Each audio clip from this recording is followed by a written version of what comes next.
Bila ada pihak tertentu berusaha untuk manusia jauhkan diri daripada Islam, maka pelbagai bencana akan datang. Satu hari nanti teknologi itu, teknologi yang dicipta oleh manusia akan menjadi musuh untuk manusia balik. Islam ini agama radikal, Islam ini agama yang mengungkung, macam-macam orang cakap pada Islam.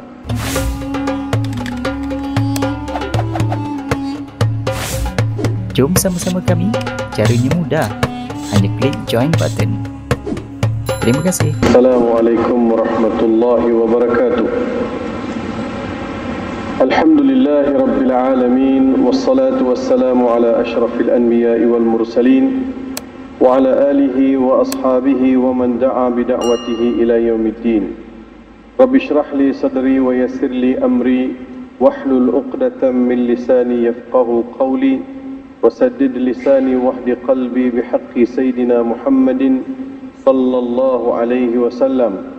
Allahumma inni istawda'tuka ma 'allamtani farduduhu ilayya 'inda hajati wa la tunsini ya rabbal alamin. Amma ba'd. Tuan Nazir, saudara pengacara majlis, terusnya tuan-tuan imam, ahli jawatan kuasa masjid, muslimin muslimat yang dirahmati Allah Subhanahu wa taala. Apa khabar semua? Pertamanya sama-sama kita rafakkan rasa syukur kehadrat Allah Subhanahu wa taala di atas limpah kurnia serta inayahnya dapat kita sama-sama berhimpun dalam satu majlis sekaligus mendepani satu ujian yang besar yang telah didatangkan oleh Allah Subhanahu wa taala ke atas penduduk muka bumi ini, iaitu tidak lain tidak bukan COVID-19 yang berasal usul daripada daerah di China, daripada Wuhan. Telah meragut jutaan nyawa manusia, dan pandemik ini masih lagi berterusan dan akan berpanjangan. Namun terpulang kepada sikap manusia bagaimana mereka menangani pandemik ini. Kita lihat beberapa negara telah mengambil langkah yang drastik, termasuklah Malaysia, untuk menangani isu penularan wabak COVID ini. Jadinya dapatlah kita menyekat dan melihat bilangan penyebaran dan juga mereka yang terkesan dan kematian. Walaupun kematian itu menjadi satu ketetapan Allah Subhanahu wa taala, sebab musababnya kita tidak dapat lari. Dan kita juga maklum bahawa kebanyakan mereka yang dijangkiti COVID-19 ada latar belakang penyakit, sama ada kencing manis, masalah bawah pinggang, masalah jantung, dan kebanyakan mereka berumur. Ini sekaligus menunjukkan bahawa kuman ini mudah memberi kesan kepada mereka yang mempunyai imun sistem yang lemah. Imun sistem yang lemah, sistem dalam badan yang lawan virus agak rendah. Bila kita semakin berumur, semakin rendahlah imun sistem. Sebab itu kanak-kanak dia boleh membawa tapi susah untuk jangkit. Sebab imun sistem dalam tubuh badan kanak-kanak ini lebih kuat daripada imun sistem dalam badan orang yang sudah berumur. Dan kita tidak belum ada lagi mencatatkan kanak-kanak yang meninggal. Kalau ada pun mungkin saya terlepas pandang. Contohnya di Singapura, 55,000 kes yang dicatatkan sebagai positif, yang meninggal kurang daripada 50 orang. Di Malaysia meninggal agak tinggi. Mungkin juga kerana di Malaysia kita ada kekangan bagaimana nak hadapi golongan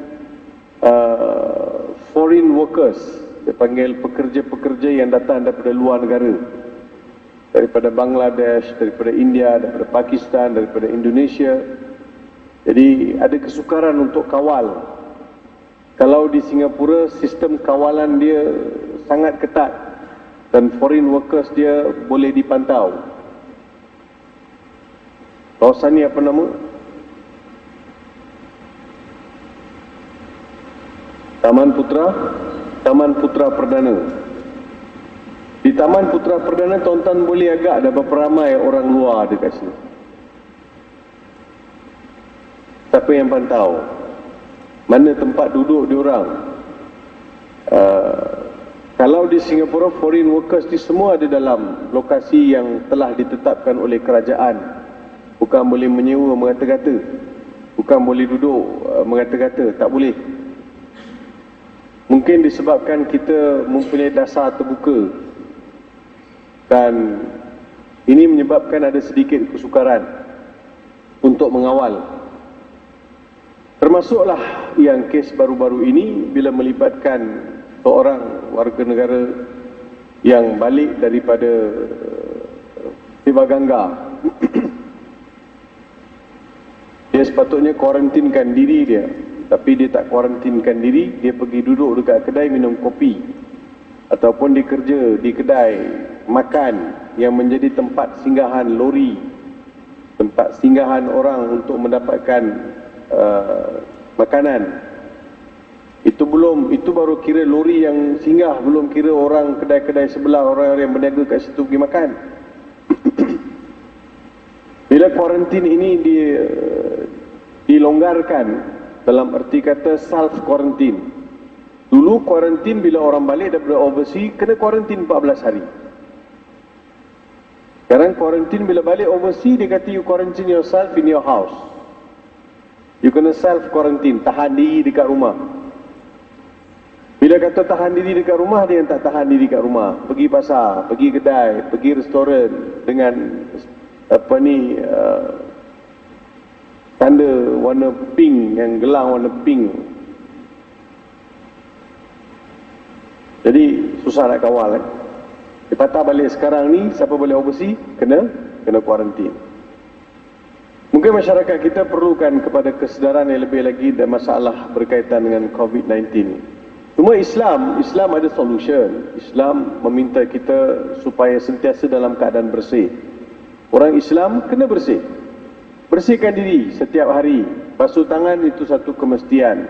Kumur-kumur satu kemestian. Dan yang masukkan air dalam hidung masa nak ambil wudu itu satu perkara yang disunatkan. Walaupun sunat jangan tinggal. Sebab virus ni dia masuk duduk dekat kerongkong kita dekat 14 hari. Dia lalu slow. Dia bagi Assalamualaikum, tumpang kejap. Masuk kat kerongkong, mula rasa kerongkong tak selesa, batuk kering. Jadi berpanjanganlah. Kalau kita sentiasa mengamalkan basuh tangan, ambil wudu dengan sempurna, menggunakan sabun, wudu, gosok gigi, kumur-kumur, insya-Allah orang Islam boleh avoid. Dan salah satu perkara yang kawan saya doktor juga dia bagi tahu, ustaz adalah disarankan kita ni sentiasa minum air suam. Air suam. Temperature dalam 27, 28 tu minum. Suam-suam minum. Jangan nak minum air batu. Air batu banyak kuman tu, dia sejuk lagi hidup. Sebab itu tuan-tuan lihat pada garisan negara-negara yang sejuk, dia datang sekali memang ma'asalamah, tak keluar. Itu yang berjuta orang mati dekat Itali, dekat Rom, dekat negara-negara yang sejuk. Negara panas dia susah nak survive. Jadi ada dapatan bahawa kuman ini dia takkan tahan kalau panas. Jadi kita banyak minum air suam. Kalau tekak rasa tak selesa, selalu minum air suam. Dia akan flush. Minum air suam. Vitamin C, jangan lupa makan vitamin C. Vitamin C orang kata, alah nak beli pula vitamin C. Itu kalau kita nak beli. Kalau kat rumah kita ada limau nipis, limau kasturi, sehari 3 biji, 2 biji kita pegang minum, itu vitamin C lah. Tapi kalau tanam lalang memang tak jadi tu. Tanah ada tapi tanam lalang. Tanah ada tanam pokok kertas, bunga kertas. Dia ada budaya setengah masyarakat ni, kalau saya tengok masyarakat Cina lah kan, Dia pantang ada tanah sikit, dia akan tanam sayur. Perasan tak? Kita ada tanah lebih sikit, kita akan tanam pokok bunga. Memanglah indah, cantik, tetapi tak ada benefit sangatlah. Apa kata kita tanam pula serai, kita tanam pula limau nipis, limau kasturi, bagai limau purut, daun kari. Ni semua benda-benda yang ada, pokok-pokok yang ada manfaatnya. Dulu siapa dia minum air orang bubur serai? Sekarang minum air kat kedai RM12.90, ada serai dalam tu. Dia ketuk serai masuk, dia kata detox. Serai, ingatkan serai kita buat masak, sekarang serai orang buat minum. Halia, umpamanya jintan manis, jintan putih, semua ni herba-herba dan juga tumbuh-tumbuhan yang ada benefit dia. Musim-musim ni kita kena kembali balik mengamalkan dan membiasakan diri dengan makanan-makanan tersebut. Saya sampai hari ini saya tak tahu punca virus ni. Ada yang kata virus ni daripada kelawar. Memang itulah yang didoktrinkan. Kita diberitahu virus ni daripada kelawar. Kenapa pula kelawar? Orang makan kelawar lah kena, Ustaz, sebab dia makan kelawar. Saya kata kelawar ni orang bukan baru-baru, bukannya 2019 baru orang makan kelawar. Beratus tahun dah orang makan kelawar. Tak ada pula zaman tu satu penyakit namanya COVID-19 atau penyakit kuman ni, virus ni. Dan kelawar ni bukannya di daerah Wuhan aja makan, daerah lain pun ada saya yakin makan. Di Malaysia pun ada setengah kawasan orang makan kelawar. Dulu-dulu saya ingat dekat kampung, kalau orang sakit lelah ni disuruh makan kelawar. Ambil kelawar, dibakar kelawar tu makan. Jangankan kelawar, dulu orang kita kalau apa beranak minum ni, Carlsberg. Dulu makcik-makcik belakang tu tahu pula. Sebab nak kasi panas badan. Minum Carlsberg sikit bagi panas badan, sebab bila wanita baru melahirkan anak, badan dia sejuk. Jadi makanan-makanan ni pernah orang makan. Dan kenapa masa tu tak ada, sekarang ada? Okeylah yang makan kelawar tu kena COVID-19. Yang makan ular kenapa kena juga? Dia kata sebab ular tu makan kelawar. Ular. Macam mana pun dia nak kaitkan juga dengan kelawar. Sampai hari ini DNA COVID ini tak muktamad. Orang beritahu kita dia kelawar. Saya tanya, ya ke kelawar? Sebab dia tak berapa meyakinkan saya. I'm worried, saya risau kalau virus ini dia tak lahir daripada binatang, tapi dia lahir di makmal. Dia dihasilkan di makmal. Mana tahu, saya ada kekhawatiran kalau perkara itu berlaku. Dunia teknologi hari ini, orang tak guna senjata nak serang setengah kawasan. Dia lepaskan virus saja. Macam mana komputer kita boleh di-attack oleh virus? Begitulah kesihatan manusia boleh di-attack dengan virus. Tuan-tuan, hari ini kita baca Quran yang ada fizikal ini, jarang-jarang kita ambil baca dah sekarang. Sebab kebanyakan kita download Quran dekat handphone. Betul kan? Bayangkan satu hari nanti cetakan ini tidak begitu memberangsangkan, orang stop cetak. Ataupun bilangan cetak sikit. Semakin hari semakin orang tak cetak sebab tak ada market. Sehinggalah orang nak jual Quran cetak ni, dia buat macam-macam skim. Skim wakaf lah. Kat Malaysia tak nak hantar, tak apa, kita nak hantar dekat Chad, kita nak hantar dekat Bosnia, kita nak macam-macam skim orang buat. Nak suruh orang beli, hidupkan industri cetak Quran ni. Sebab dunia hari ini orang download, orang simpan dalam handphone. Bayangkan satu hari nanti satelit dan semuanya dan virus disebar luaskan, semua handphone kita affected. Mana you nak cari Quran masa tu? Betul atau tidak? So virus, teknologi, virus ini akan menjadi musuh untuk manusia.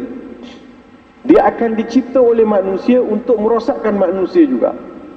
Saya teringat apa yang disebut oleh Abdul Hasan Ali An-Nadawi, seorang sarjana pemikir Islam dari benua India.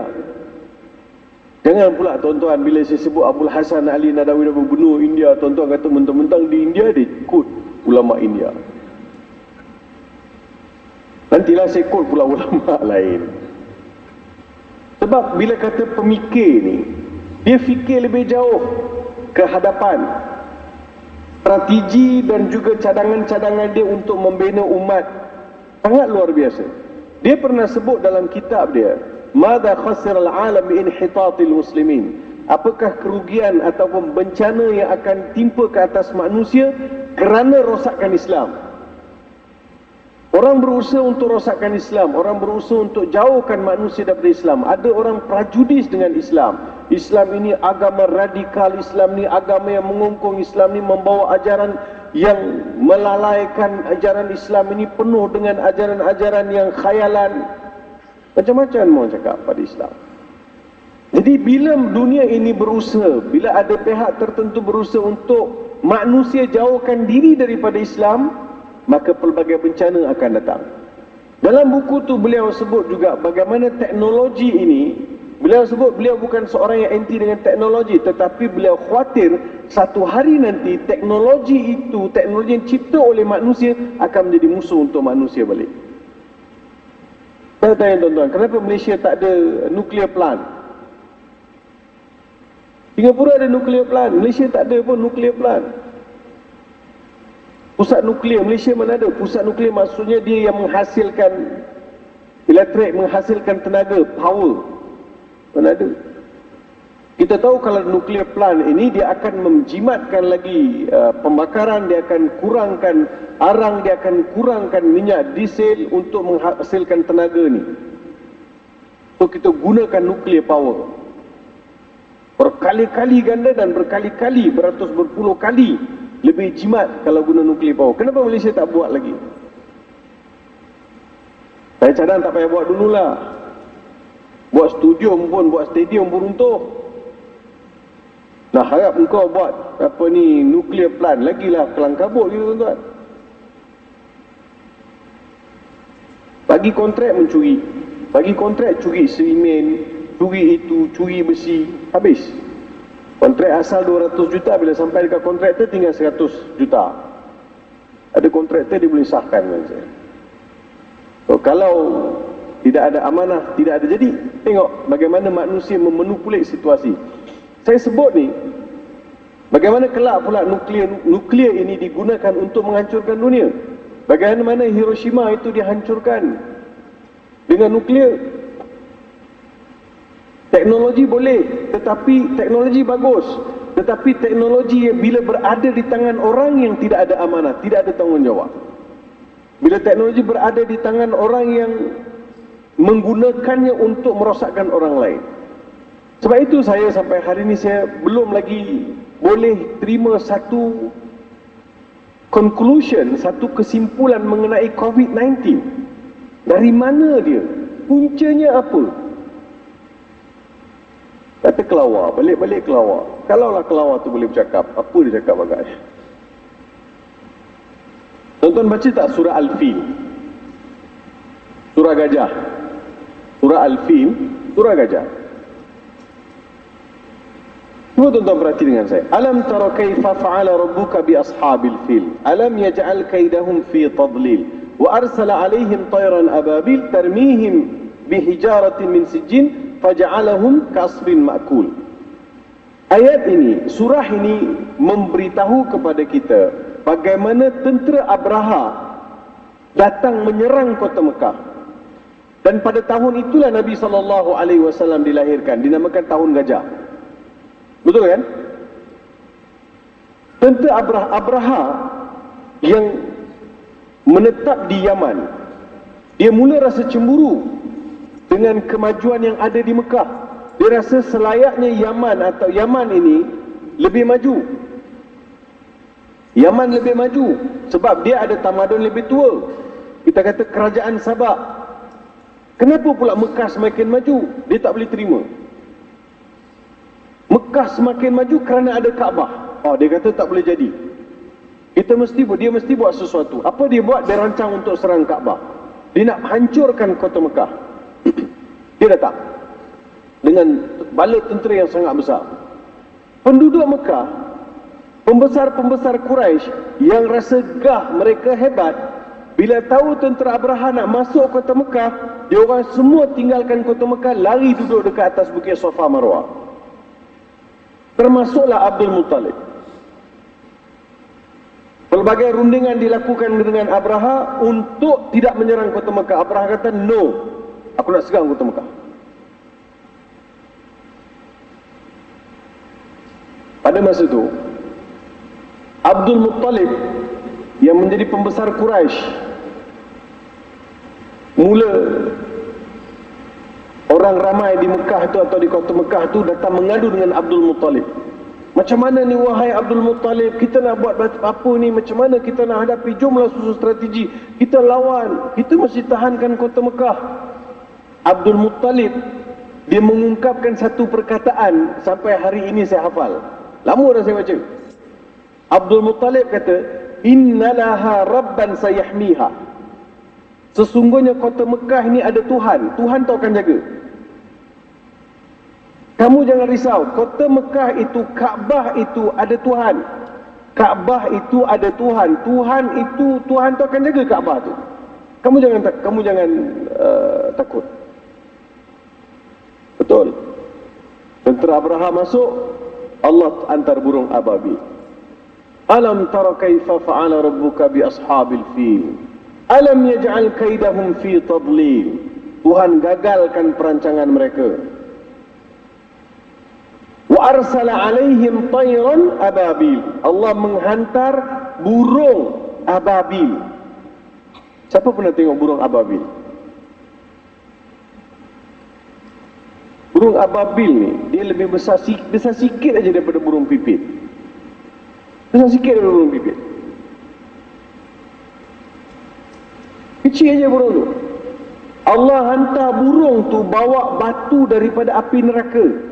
Wa arsala alaihim tayran ababil tarmihim bihijaratin min sijil. Kaki burung tu, kuku dia tu, kaki jari-jari burung tu, dia mencengkam batu daripada api neraka, lebih besar sikit daripada burung pipit. Bawa batu dicampakkan ke atas tentera Abraha. Apa jadi lepas dicampakkan batu tu? Faja'alahum ka'asfin ma'kul. Lalu jadilah tentera Abraha, termasuk kudanya, gajahnya, untanya, manusianya, mereka hancur lebur seperti daun yang dimamah oleh ulat. Faja'alahum ka'asfin ma'kul. Timbul dalam persoalan, macam mana agaknya burung ababil masuk neraka, kutip batu bawa ke bumi? Yang saya faham itu direct translation, terjemahan terus, dia akan nampak burung itu pergi neraka, kutip batu datang. Indirect translation, tafsirannya, burung ababil ini Tuhan umpamakan apa yang dia bawa itu lebih dahsyat daripada api neraka. Kalau masuk api neraka jadi apa? Hancurlah, hancur. Dan apa yang dibawa oleh burung ababil itu dikatakan api neraka. Tapi yang saya faham, itu adalah umpama bahawa Tuhan tunjukkan satu biological weapon yang have been exist satu ketika dahulu. Maksudnya Allah memberitahu kepada manusia akan ada satu zaman yang mana pergaduhan dan juga pertempuran itu senjatanya adalah senjata biologi. Bahan-bahan kimia ni, so Quran sebut lama dah, biological weapon. Percaya tak? Tak percaya. Quran ini kita baca untuk orang mati, tapi Quran ini untuk orang hidup, supaya yang hidup ini baca Quran, faham, mempertingkatkan pengetahuan dan juga membangunkan bumi Allah Subhanahu wa taala selaras dengan tugas dia sebagai khalifah. Betul kan tuan-tuan? Betul tak? Kita Quran baca untuk apa? Untuk mati. So, sebab itu dia tak banyak berubah kita ni. Kita hanya lihat Quran ini untuk orang mati. Kita harus melihat Quran ini untuk orang hidup, membangunkan orang hidup, membangunkan negara. Jadi tuan-tuan dan puan-puan yang saya kasih sekalian, itu pandangan saya. Bagaimana saya melihat Allah memberitahu kita adanya biological weapon. So bagi saya, boleh jadi COVID-19, virus ini juga merupakan satu virus yang berpunca daripada makmal. Sebab itu Trump sampai hari ini ditanya kepada China, please give me an answer, daripada mana datangnya virus ni? Takkan canggih, dunia serba canggih ni tak boleh bagi result punca virus tu dan juga DNA virus tu. Apa muktamad dia? Rusia kata dia dah ada vaksin. Lepas ni Amerika pula akan kata dia ada vaksin. Tak percaya tengok. China lama dah ada vaksin. Sekarang dunia akan jadikan ubat-ubatan sebagai perniagaan. You see? Siapa yang jadi mangsa? Maka rebut-rebutlah orang beli vaksin dengan berbilion-bilion US dollar sebagai satu pelaburan baru. Dia kena matikan orang untuk buat satu perniagaan. Supaya nak buktikan bahawa ini sangat bahaya. Jadi kita kena ada vaksin. Maka jadilah satu perniagaan baru vaksin. Tengokkan how the people, dunia memanipulate keadaan manusia seharian, keadaan manusia semasa ni tuan-tuan. Tuan-tuan dan perempuan yang saya kasih sekalian. Jadi yang penting kita sebagai orang Islam, kita patuh pada ajaran Islam. Islam ajar kita kebersihan. Jom jaga bersih. Kebersihan. So beberapa perkara kita dah bagi tahu. Makan makanan yang seimbang. Dan kita juga dielakkan daripada bergaul tanpa usul periksa, tanpa kita tahu hujung pangkal. Hari ini kita diminta supaya dalam hadis-hadis Nabi SAW saya nak beritahu, kita diminta untuk tidak bersalam. Betul kan? Betul. Tapi bila ada orang ulung, terpaksalah sambut. Kawan kata Ustaz Farid sombong pula. Bila ada masa, kita tunjuk begini saja. Kadang-kadang kita tunjuk macam ni saja. Ini maksudnya salam istilam. Istilam macam kita pergi Kaabah, kita pergi Mekah kan. Masa kita tawaf tu, jumpa Hajar Aswad, angkat tangan. Itu namanya apa? Istilam, jadi istilam je lah. Assalamualaikum. Begini je. Nabi SAW pernah tidak salam. Yang diriwayatkan oleh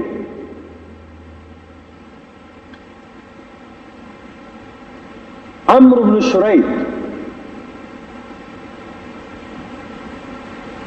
Datang satu kumpulan manusia untuk berbai'ah dengan Nabi SAW. Pada masa itu, salah seorang lelaki yang ada dalam kumpulan nak berbai'ah, dia ada penyakit kusta, penyakit kulit. Maka Nabi SAW tidak bersalam dengan dia. Nabi SAW tidak bersalam dengan dia. Salah seorang lelaki yang datang nak berbai'ah, dia ada penyakit kusta. Nabi SAW bagi tahu pada sahabat, suruh dia balik. Inna qad baya'nahu farja'. Sesungguhnya kita dah berbai'ah dengan dia, suruh dia balik. Ini bermaksud ketika tak ada COVID, ketika tidak ada penularan penyakit, tak ada wabak, maka sunat kita bersalaman. Ketika ada wabak, maka sunat tidak bersalaman. Betul tak? Perbuatan Nabi SAW adalah sunat, adalah sunnah. Nabi pernah salam tak? Pernah.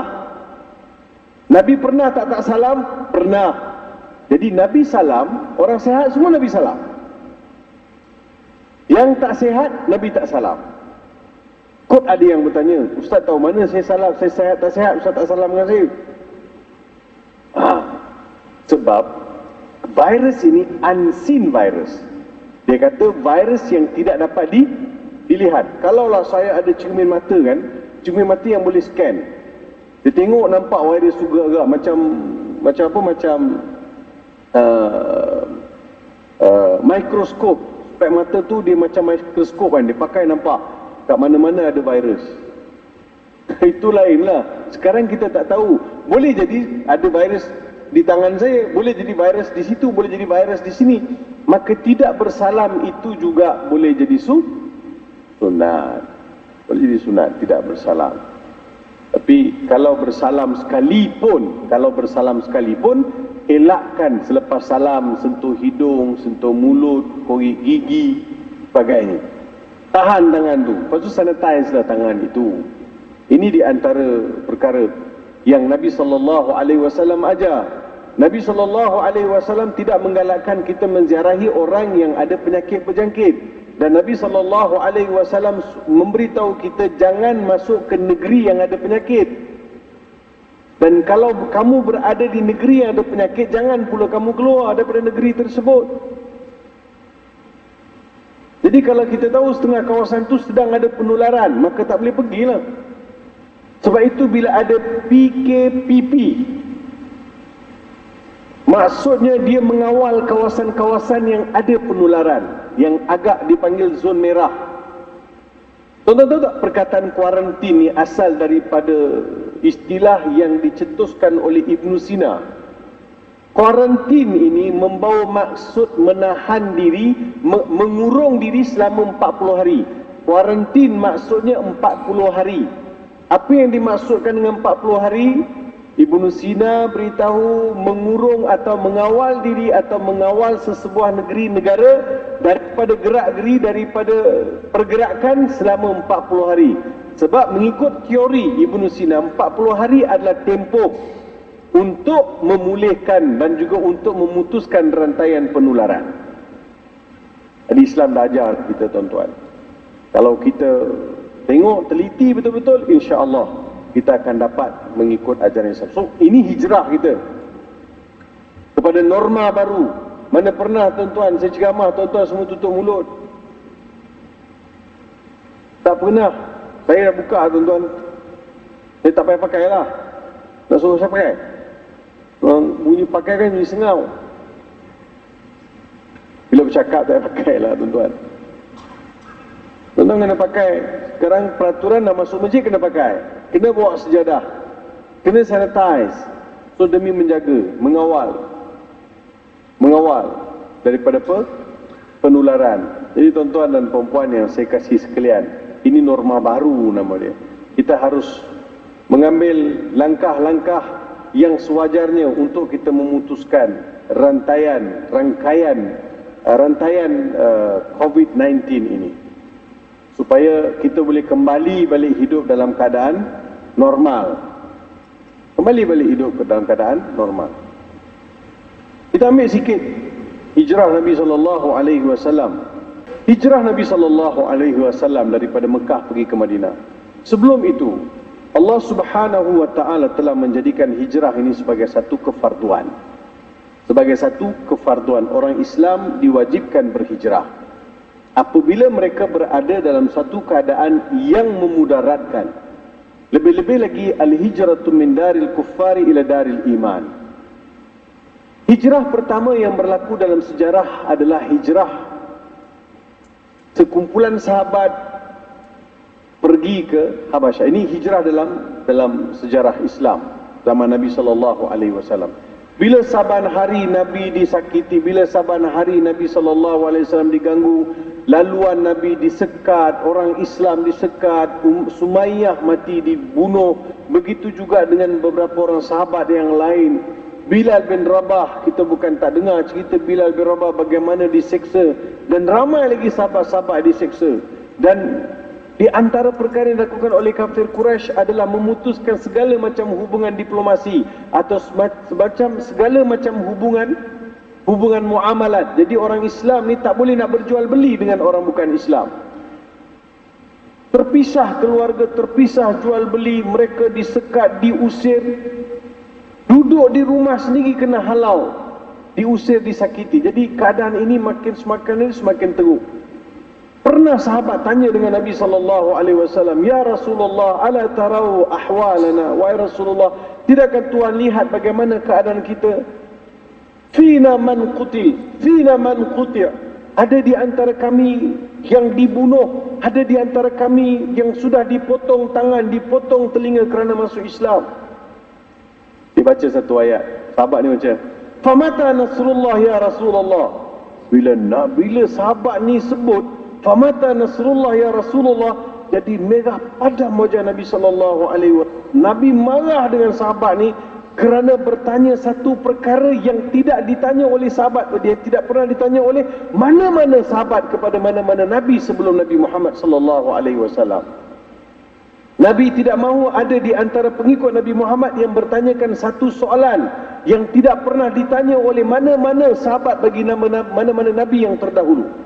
Nabi jadi marah, tak pernah sahabat-sahabat pada mana-mana Nabi terdahulu. Kamu tahu tak, kata Nabi SAW pada sahabat, ada di antara pengikut Nabi-Nabi terdahulu yang mana Nabi mereka dipancung.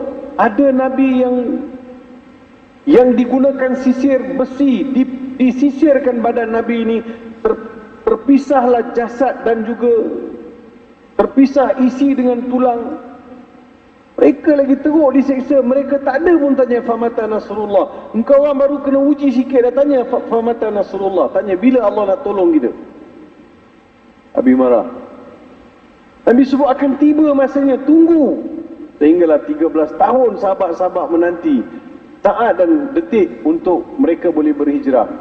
Maka Nabi hantarlah kumpulan pertama ni, kumpulan sahabat, pergilah berhijrah ke Habasyah. Pergi ke Habasyah. Ini hijrah yang pertama berlaku, Habasyah. Yang mana raja di Habasyah itu adalah seorang yang panggil Raja Najasyi, seorang yang adil, seorang yang bijaksana, seorang yang menjaga kebajikan rakyat. Dan yang paling penting, Raja Najasyi ini berpegang dengan ajaran yang dibawa oleh Nabi Isa alaihi salam. Dia berada pada ajaran yang betul. Jadi, Nabi kata kamu hijrah ke sana. Ja'far bin Abi Talib jadi ketua. Ja'far bin Abi Talib, sepupu Nabi SAW, dia jadi ketua. Bawa sekumpulan orang Islam pergi ke Habasyah.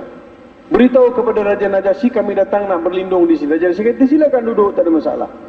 Selang beberapa hari, datang pula wakil pembesar-pembesar Quraisy ke Habasyah. Jumpa Raja Najasyi untuk bawa balik orang Islam yang dah berhijrah ke Habasyah.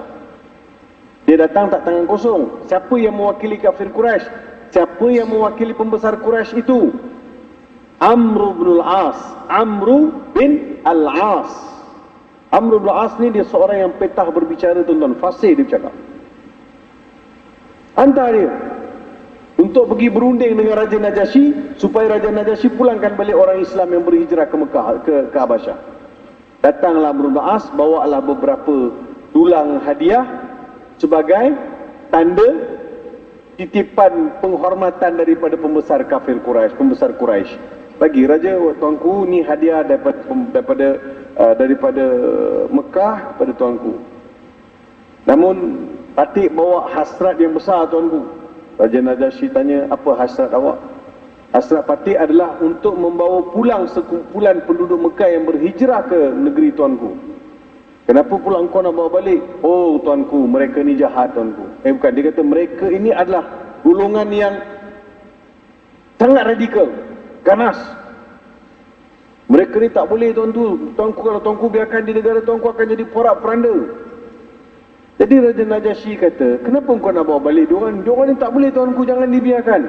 Demi menjaga hubungan diplomasi di antara Habasyah dan juga Mekah, Raja Najasyi setuju, bawalah balik mereka kalau betul mereka ni orang-orang yang ganas ataupun sifat mereka ni radikal, bawalah balik.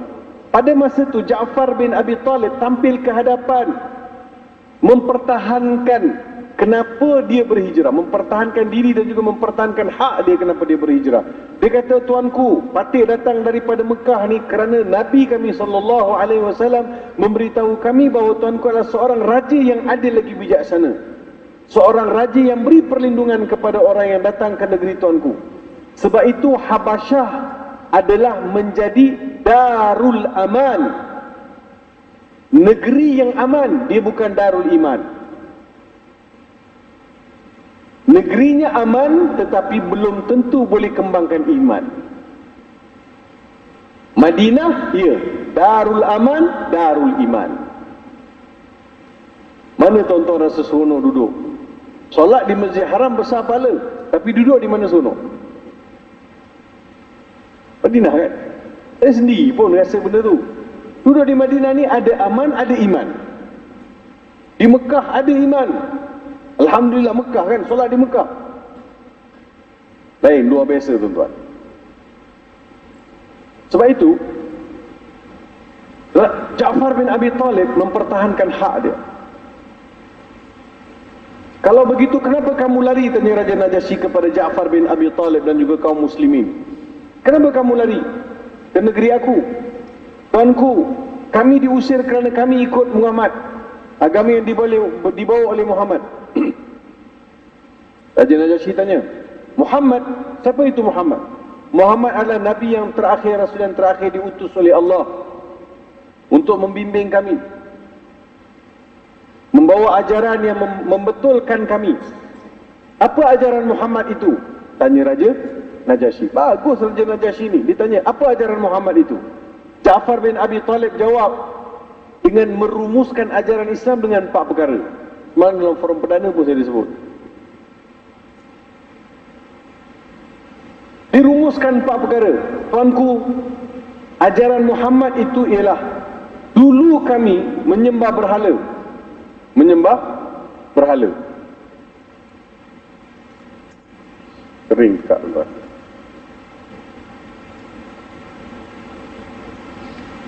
Dulu kami menyembah berhala. Datang Nabi Muhammad sallallahu alaihi wasallam menyuruh kami sembah Tuhan yang satu. Dulu kami makan bangkai. Datang Nabi Muhammad suruh kami makan binatang yang disembelih dengan menyebut nama Allah. Dulu kami melakukan perkara keji dan perkara mungkar. Datang Nabi Muhammad suruh kami melakukan perkara-perkara ma'ruf, perkara-perkara yang baik. Dulu kami memutuskan silaturahim. Datang Nabi Muhammad suruh kami jaga hubungan silaturahim, hubungan sesama manusia. Ini ajaran yang dibawa oleh Nabi Muhammad sallallahu alaihi wasallam. Dari mana datangnya radikal? 4. Tuan-tuan, Ja'far bin Abi Talib ni bila dirumuskan Islam, saya kata Masya Allah, sahabat-sahabat ni begitu pantas faham Islam. Dia beritahu very sharp, betul tak? Sharp. Apa itu Islam? Sembah Tuhan yang satu, makan makanan yang halal, jangan gaduh, hidup kasih sayang. Ketiga, jangan buat benda-benda yang jahat. Itu ajaran Islam. Kalau orang bukan Islam dengar, dia akan cakap apa? Bagus lah Islam ni. Betul tak? Kalau orang tanya kat kita hari ni, orang bukan Islam tanya, Haji, Islam ni apa? Islam cakap sendiri, Islam ni apa? Islam lah. Apa Islam? Islam lah. Tak tahu nak bagi, tak boleh describe, tak boleh nak bagi. Apa itu Islam? Islam lah. Islam, kalau you mau masuk Islam, you mesti mau potong. Belum apa-apa lagi cerita potong lah. You mesti mau Islam, mesti mau semayang, mesti mau. Jadi cerita benda yang dia tak dapat tangkap. Kalau suruh semayang, dia pun semayang kat rumah. Dia pun semayang dekat rumah. Kalau kata 4 perkara ni, Allahu Akbar, nantinya Raja Najasyi tergamam. Tuanku, kata Ja'far bin Abi Talib, kami juga diajar oleh Nabi Muhammad supaya beriman kepada Nabi Isa alaihi salam. Tu dia. Kona kot situ. Pandai Ja'far bin Abi Talib radhiyallahu anhu. Ja'far bin Abi Talib diperang kat Mu'tah, tangan dia dua-dua putus tau. Sehingga digelarkan Ja'far Tayyar. Nabi gelar dia Ja'far yang digantikan Tuhan dengan 2 sayap dalam syurga. Tengok orang ni daripada awal sampai hujung hayat berjuang untuk Islam, tuan-tuan. Daripada mula dia mengucap masuk Islam, ikut Nabi SAW sampai mati, tuan-tuan. Dia tak toleh dah benda lain. Tak buat dah benda lain. Untuk Islam, dia buat untuk Islam. Untuk bangunkan Islam. Bagi orang faham Islam. Demi Islam, dia sanggup berkorban untuk Islam. Hidup mereka. Wah, luar biasa, tuan-tuan. Luar biasa. Ja'far bin Abi Talib, tuanku, kami juga diajar oleh Muhammad supaya beriman dengan Nabi Isa, dan Quran juga mengajar kami bagaimana kami harus beriman dengan Nabi Isa. Lalu Ja'far bin Abi Talib baca ayat Quran, wadhkur fil kitabi Maryam idin tabadat min ahliha makanan syarqiyya fattakhadhat min dunihim hijaba farsalna ilaiha ruhana fatamathala laha basharan sawiyya qalat inni a'udhu birrahmani minka in kunta taqiyya qala inni abdullahi qala innama ana rasul rabbiki liyahaba laki ghulaman zakiyya. Baca kisah Nabi Isa tu, surah Maryam, baca kisah Nabi Isa tu, terdiam Raja Najasyi. Wah, dia kata, kalau beginilah kamu yang kata kami ikut Muhammad ni, aku takkan pulangkan, duduk sini. Raja Najasyi panggil Amr bin As yang bawa dulang-dulang hadiah ni. Dia kata, Amr, mai sini, kau ambil hadiah ni, kau bawa balik. Aku tak mau. Aku takkan pulangkan seorang pun daripada kalangan orang Islam. You see? Tapi sayanglah, dalam beberapa tempoh sahabat-sahabat daripada Habasyah ni pergi balik ke Mekah. Sampai di Mekah, keadaan masih berterusan. Sebelum itu Nabi SAW pergi ke Isra Mi'raj, pergi ke Kota Taif, betul kan? Mana tuan-tuan lihat beberapa insiden. Nabi SAW pergi ke Kota Taif pula. Kalaulah Kota Taif ni, penduduk Kota Taif boleh terima Islam, apa yang dilakukan pada Nabi SAW? Nabi dihalau, Nabi diejek, Nabi diherdik, budak-budak kecil baling batu sampai luka habis kepala Nabi SAW. Darah mengalir sampai membasahi sepatu baginda Rasulullah SAW. Ada Nabi marah, ada Nabi mengaju, ada Nabi give up? Tak ada. Malaikat yang jaga gunung Ganang datang jumpa Nabi SAW. Muhammad, aku diutus oleh Tuhan supaya ambil arahan daripada engkau. Engkau nak aku buat apa kepada ke atas penduduk Kota Taif? Engkau nak aku belah Kota Taif tu dua biar semua tertimbus dalam tu, atau engkau nak aku angkat dua gunung besar, aku hempap ke atas mereka? Just waiting for your order, sir. I'm waiting for your order, sir. Apa arahan? Bagi tahu sekarang. Nabi Muhammad angkat tangan, Allahumma hdi qaumi fa innahum la ya'lamun. Tuhan, bagilah petunjuk pada mereka. Mereka tak tahu. Ni darah tengah mengalir ni, sakit ni tengah mengalir. Tuhan, bagilah mereka petunjuk. Itu yang Allah Ta'ala sebut, amman yujibul muttarra idza da'ahu wa yakshifus su'a wa yaj'alakum khulafa'al ardh.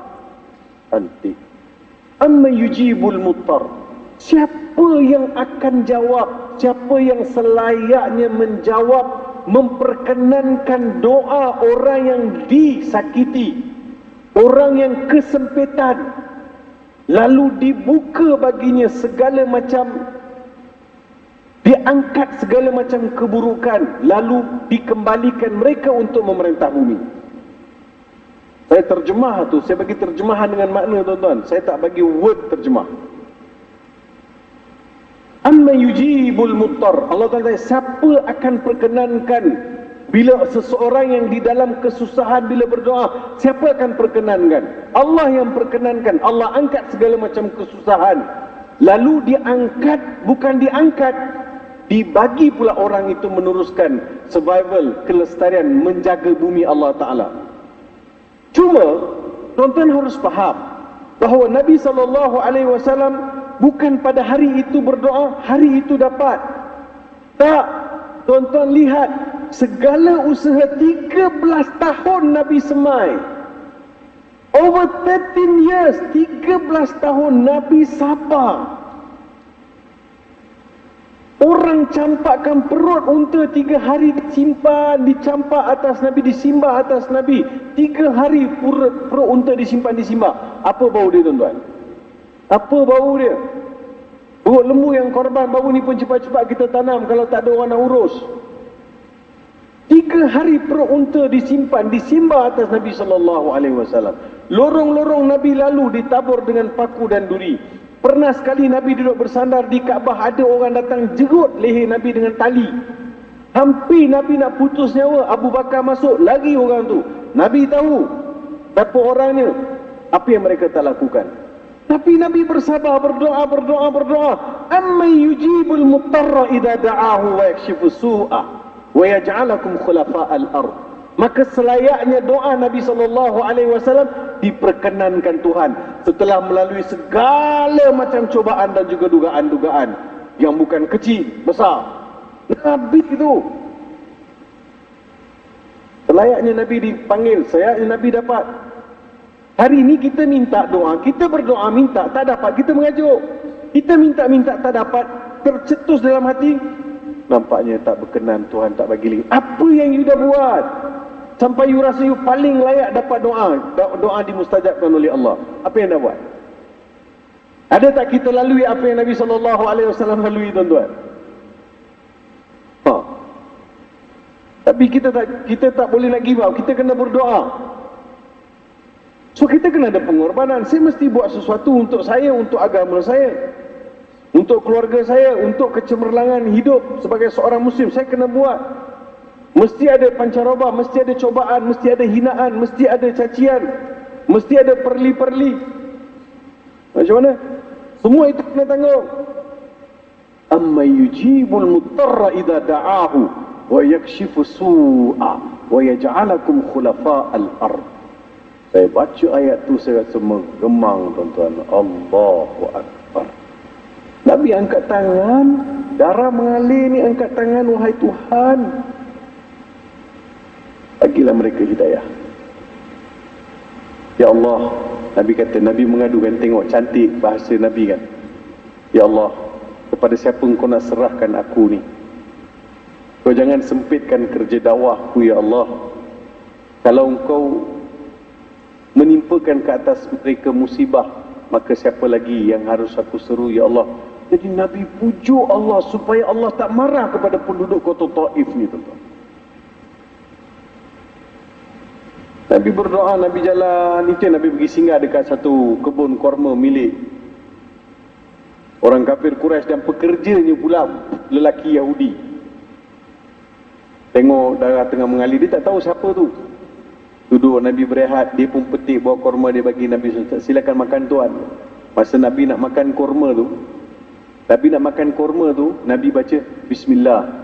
Budak yang kerja kat kebun korma toleh tengok apa yang tuan baca tadi, Bismillah. Ini adalah doa yang dibaca oleh Nabi-Nabi kami. Siapa? Nabi-Nabi Bani Israel. Masuk Islam. Masuk Islam budak.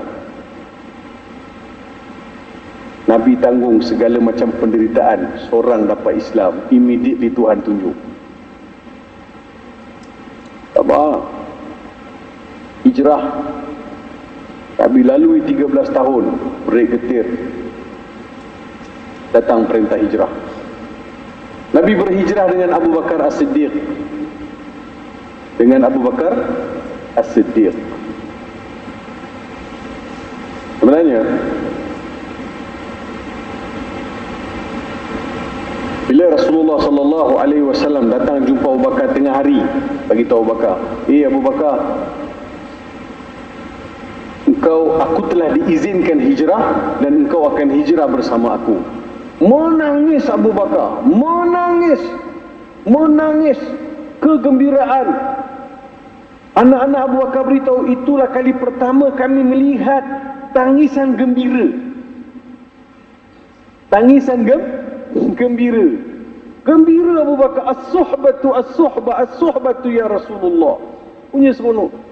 Dia kata, ya Rasulullah, alang-alang kita nak hijrah ni, saya ada 2 ekor unta yang sehat, gagah. Satu kau tunggang, satu aku tunggang. Aku bagi kau satu. Rasulullah kata, aku boleh ambil tapi dengan satu syarat. Apa dia? Berapa harga unta tu kau bagi tahu, aku bayar. Nabi tak nak free. Nabi nak bayar supaya hijrah itu ada pengorbanan. Allah Ta'ala sebut apa? Dalam Al-Quran, Alladzina amanu wa hajaru wa jahadu fi sabilillahi bi amwalihim wa anfusihim a'zamu darajatan 'inda Allah ulaika humul faizun. Adapun mereka yang beriman, berhijrah, berjihad di jalan Allah Subhanahu wa taala dengan harta benda mereka dan diri mereka, sangatlah besar darajah kedudukan yang diangkat oleh Tuhan di sisinya. Ulaika humul faizun, mereka itulah orang-orang yang berjaya. Rasulullah pun keluarkan harta untuk berhijrah, keluar malam hari. Abu Bakar panggil Ali, dan Ali, kau tidur tempat aku, kau ambil selimut aku ni kau pakai. Nabi bagi selimut Nabi SAW. Ali pun selimut tidur. Di malam hari sebelum itu dah ada perancangan dah. Sudah ada perancangan daripada kafir Quraisy. Nabi Muhammad tidak boleh dibiarkan. Sebab itu dia rancang dapat 3 perkara. Li yukhrijuk, li yuthbituk, aw li yaqtuluk. Sama ada Nabi Muhammad ini yang diperbincang dan disepakati dalam Darun Nadwa, dipanggil Darun Nadwa ni parlimen Quraisy. Dalam tu dia bincang dan kata sama ada Muhammad ini dipenjara atau diusir atau dibunuh. Cadangan pertama Muhammad dipenjara. Kalau saya cadangkan Muhammad dipenjara. Ada pula seorang wakil daripada Najd, kononnya Syekh daripada sempadan Yaman, datang jauh ke Mekah untuk menyuarakan pandangan dia masuk parlimen tu. Dia kata, aku bagi pandangan, kalau Muhammad ni dipenjara, nanti dipenjara pula dia akan berdakwah. Kalau macam tu macam mana buat? Ada yang cadangan, kita usir saja Muhammad. Oh, bagus juga, kita halau Muhammad keluarlah. Maka Syekh daripada Najd ini, dia kata, aku tak setuju dia diusir. Kalau diusir, kalau dicampak kita campak dia ke negeri lain, nanti dia akan buat dakwah ke negeri lain, dia akan bawa pula orang masuk Islam dari negeri lain ke negara kita. Jadi orang pun bosanlah juga, asyik pandangan kena pangkah. Penjaga salah, usir salah, semua salah. Dia kata, Tuan Syekh, ada ke pandangan yang lebih baik lagi daripada penjara atau diusir? Ada, Tuan Syekh, dia kata. Apa pandangan Tuan Syekh? Saya punya pandangan, bunuh saja Muhammad tu. Kata Syekh daripada Najd yang kononnya mewakili suara orang jauh. Rupa-rupanya bukan Syekh pun, syaitan yang menyerupai manusia menyelinap masuk untuk memberi cadangan supaya Muhammad dibunuh. Bila keluar cadangan tu, Allah kata Muhammad, kau hijrah. Kau hijrah. Itu dia kata, okey nak bunuh Muhammad. Kalau nak bunuh Muhammad, siapa nak bunuh? Tak boleh seseorang. Maka 7 orang pemuda yang mewakili 7 kabilah bersenjata dengan tombak, dengan panah, dengan pedang berdiri. Muhammad keluar je nak dihayun. Nabi Muhammad keluar lebih awal lagi. Dan Ali tidur. Masa Nabi Muhammad keluar, Nabi Muhammad baca waja'alna min baini aydihim saddan wa min khalfihim saddan faghshaynahum fahum la yubsirun. Ditaburkan pasir, tak ada seorang pun daripada pemuda-pemuda yang duduk situ melainkan muka mereka esok hari ada pasir. Tidur. Ada pakcik yang lalu kejut, kau semua tidur kat sini buat apa? Kami tunggu Muhammad. Muhammad dah keluar lama dah. Lagi dia masuk ke bilik Nabi Muhammad SAW, tengok tempat tidur, Sayyidina Ali pula tidur situ. Nabi Muhammad keluar dengan Abu Bakar, pergi ke gua. Gua Hira mana bang? Gua Hira tempat dapat wahyu, ini gua Sur. Gua Sur. Abu Bakar laju-laju, Abu Bakar pergi. Kejap ke kanan, kejap ke kiri, kejap ke depan, kejap ke belakang. Rasulullah kata, kau ni dah kenapa Abu Bakar? Jangan elok lah. Tak ada Rasulullah. Aku nak jaga kau ni. Ke kanan kejap, kau ada musuh atas sebelah kanan. Ke kiri kejap, kau ada musuh kiri. Ke depan kejap, ke belakang kejap. Dia betul-betul jadi bodyguard Nabi SAW segenap sudut. Sampai dekat gua pun Abu Bakar masuk dulu. Rasulullah kata, Bakar, kau tak pernah bawa macam ni, kenapa kau masuk dulu? Patut aku lah. Biasanya kau bagi aku masuk. Kan biasanya aku didahulukan. Tak, kali ni tak. Ni gua ni, biar aku masuk tengok dulu. Mana tahu ada binatang, ada serangga ke, ada ulat ke, ada kala jengking ke, biar saya bersihkan dulu. Kemudian Rasulullah masuk. Yalah, Abu Bakar pun masuk. Dibersihkan apa semua. Dia kata, sekarang masuk Rasulullah. Rasulullah masuk. Rupanya dalam gua tu, tak boleh 2 orang, tak boleh 2-2 duduk, tak boleh 2-2 berdiri. 2-2 baring pun tak boleh, tak muat. Abu Bakar duduk, Rasulullah baring. Rasulullah baring. Abu Bakar duduk, kata Rasulullah baring. Rasulullah baring atas 1000 Abu Bakar. Beruntunglah Abu Bakar, tuan-tuan. Rasulullah baring atas 1000 Abu Bakar. Siapa Abu Bakar? Siapa Abu Bakar bagi Nabi SAW? Apa hubungan Abu Bakar dengan Rasulullah? Abu Bakar adalah bapa Bapa mertua. Rasulullah adalah menantu. Berapa ramai kat sini yang pernah bagi hantar riba bapa mentua angkat tangan?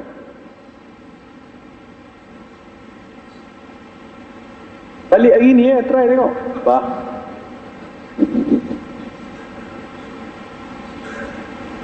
Satu kerja. Kenapa? Saya nak bagi hantar riba abah. Bagilah. Abah bacakan Yasin tu kau. Pelik sangat dah pun. Masa itulah Abu Bakar tengok ada kala jengking nak keluar dari salah satu celah batu dalam gua tu. Abu Bakar tahan dengan kaki. Kala jengking tu gigit tangan kaki Abu Bakar ke kala jengking kot. Gigit, tahan punya tahan. Rasulullah tengah letih tidur ni, tahan punya tahan. Menitis air mata Abu Bakar. Rasulullah terjaga.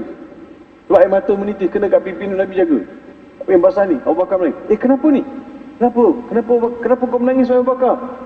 Tadi kala kaki aku telah kena gigit dengan kala jengking. Kenapa kau tak kejutkan aku? Tak, tengok tuan tengah, Rasulullah tengah lena tidur, keletihan. Allahu Akbar. Kalau kita riuh rendah dah. Bangun. Kala jengking tu bangun. Tak ada. Relax. Pengajarannya, kalau balik rumah, tanya bapak mentua dah makan belum? Kalau bapak mentua tak makan, ajak makan. Dia masuk dapur makan seorang-seorang, mana tahu bapak mentua ada kan ni? Dah hujung sekali dah. Tanya, abang dah makan? Baik, tak payah tanya. Bapak mentua ke, bapak betul ke, dua-dua bapak tuan-tuan. Dua-dua ayah, dua-dua kena jaga. Paling tidak orang tua, hormat. Makan minum mereka. Orang tua pula dia cepat sensitif. Bah makan bah, jom makan sama bah. Kan malam ni kita makan sama ya bah. Kita pula sekali-sekali kita pula kalau abah tak makan lagi kita pun tak makan. Cubalah macam tu. Rasulullah SAW dengan Abu Bakar. Contoh tuan-tuan tengok bapak mentua dengan menantu. Tidur atas riba, makan sama-sama, jalan sama-sama. Makanlah. Bang, minggu depan isteri cakap dengan suami. Bang, minggu depan kita nak pergi keluar ni, kita ajaklah abah sekali. Kenapa?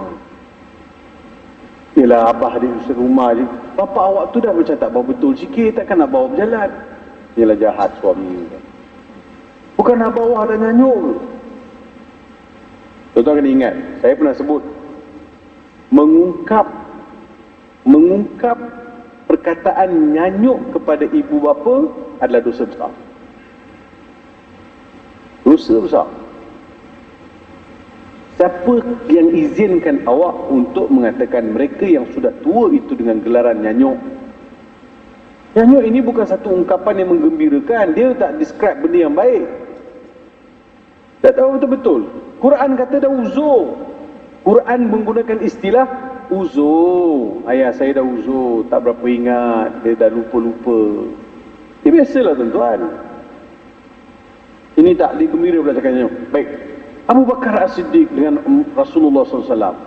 Keluarlah Rasulullah SAW dengan Abu Bakar selepas 3 hari. Cuma sepanjang 3 hari Abdullah bin Abu Bakar, iaitu anak lelaki Abu Bakar, akan membawa berita yang sedang berlaku. Apa perancangan-perancangan Mekah ni?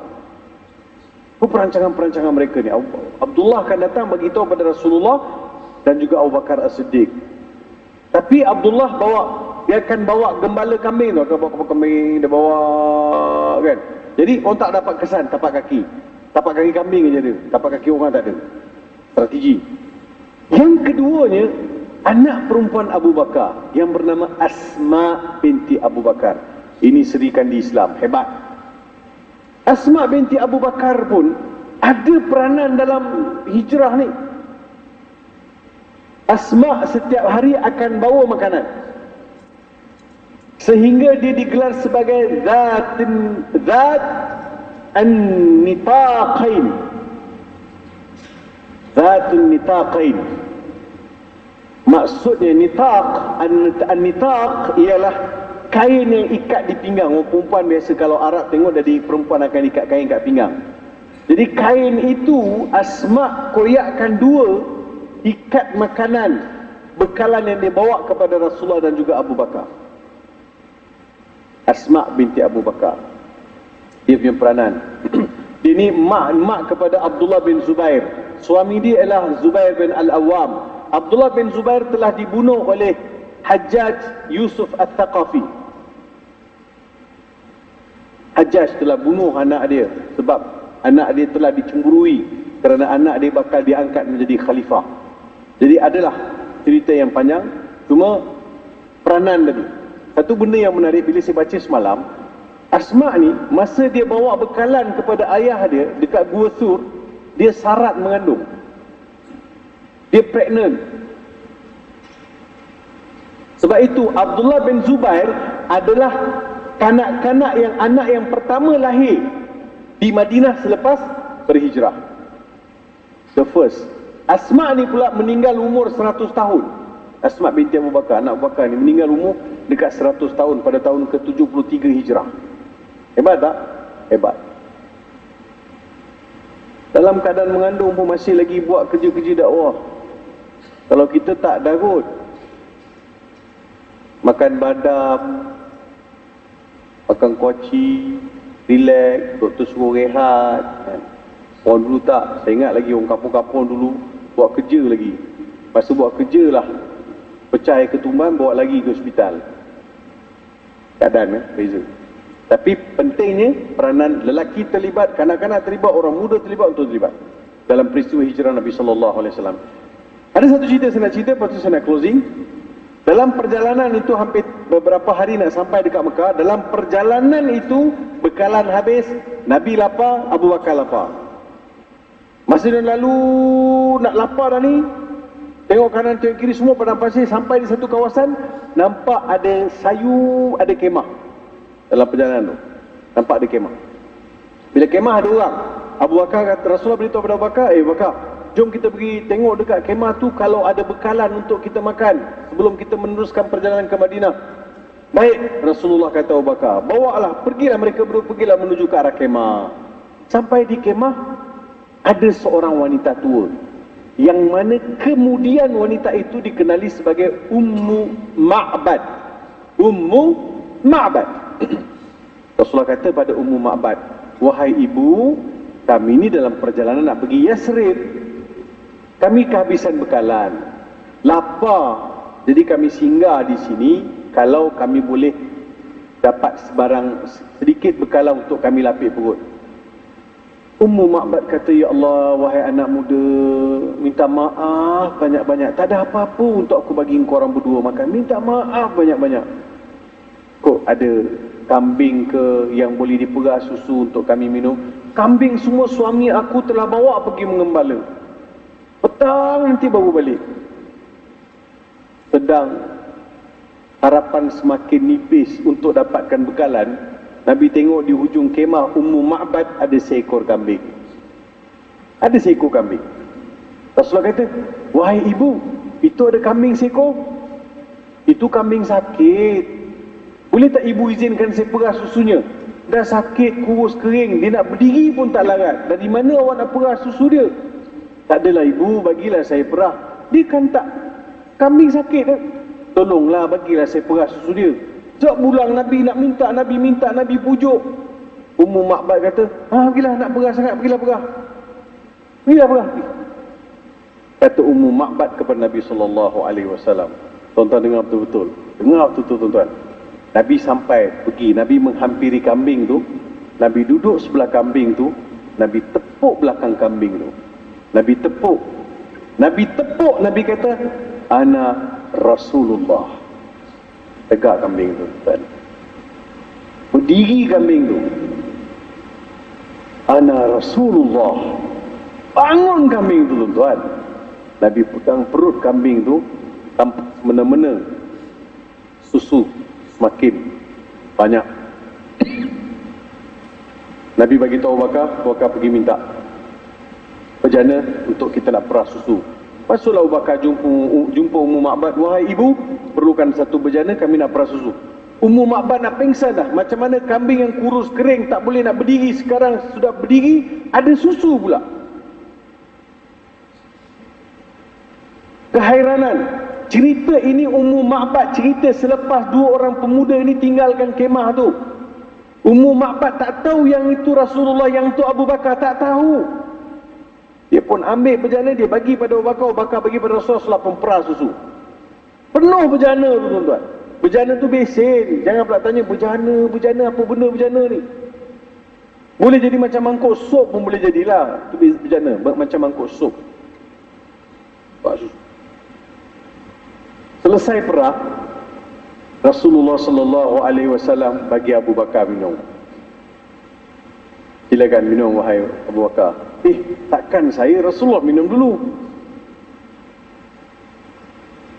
Silakan minum wahai Abu Bakar. Abu Bakar kata tak, Rasulullah minum dulu. Contoh jadi pemimpin tuan-tuan. Contoh jadi pemimpin. Apa-apa rakyat dulu, bukan sapu dulu.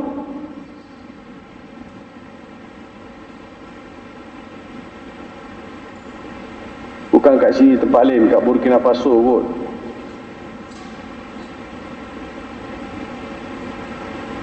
Betul. Minum Abu Bakar. Berulang kali Nabi suruh minum, dia pun minum. Minum lagi wahai Abu Bakar. Abu Bakar takut-takut lah, minum takut habis kan. Lapar ni. Abu Bakar minum lagi. Abu Bakar minum lagi. Sedang Abu Bakar ulang-ulang minum, Rasulullah yang sedawa. Rasulullah yang sedawa. Ini bukan main-main. Kita kan biasa cakap dengan kawan, jomlah makan. Saya dah makan dah. Oh, kau dah makan. Kau tak nak makan? Tak. Kalau kau makan, macam aku makan. Kita sembang boleh lah. Rasulullah yang sedawa. Ini semua riwayat sahih.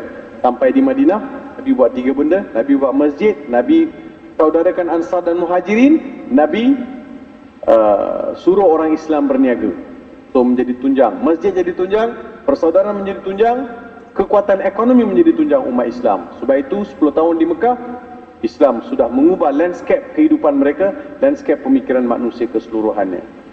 Mudah-mudahan kita pun jadi orang yang berhijrah, sentiasa berhijrah, betulkan niat, selalu berhijrah dengan meninggalkan perkara-perkara yang ditegak oleh Allah Subhanahu wa taala. Al-hijratu man hajara mimma nahallahu anhu. Hadis riwayat Imam Tirmizi, hijrah ialah meninggalkan perkara yang ditegak oleh Allah Subhanahu wa taala. Aqulu qawli hadza wa astaghfirullah al-azim li wa lakum. Wabillahi taufiq wal hidayah. Wassalamualaikum warahmatullahi wabarakatuh. Bismillahirrahmanirrahim. Alhamdulillahi rabbil alamin. والصلاة والسلام على أشرف الأنبياء والمرسلين وعلى آله وصحبه أجمعين. اللهم اجعلنا من الذين يستمعون القول فيتبعون أحسنه. اللهم أغننا بالعلم وزينا بالحلم وأكرمنا بالتقوى وجملنا بالعافية. سبحانك لا علم لنا إلا ما علمتنا إنك أنت العليم الحكيم. اللهم زدنا علما وفهما وألحقنا بالصالحين. ربنا آتنا في الدنيا حسنة وفي الآخرة حسنة وقنا عذاب النار. وصلى الله على سيدنا محمد وعلى آله وصحبه وبارك وسلم.